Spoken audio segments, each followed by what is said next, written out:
Jaz mezgili yumuşak giyinip Yıldızlı örtü Көңіл бұрыңыздар, урматтуу мекендештер. 30 август маданияттын мыкты кызматкери, 10 аткаруучу Эмиль Балтагулов Москва шаарында жеке концертин тартуулайт.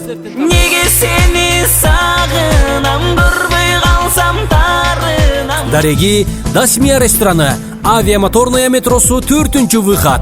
Проезд Серпи Молот 5. Махаббат кандай улуу, маңдайга жазган суу. Концертти сахналаш достору жана шакирттери коштойт. Байланыш телефондор 8977 964 8510 8965 150 2417. Өтүнүч, кечикпей келиңиздер. Концерт 18:00 башталат. Менден сага өтүп жатты жылуу.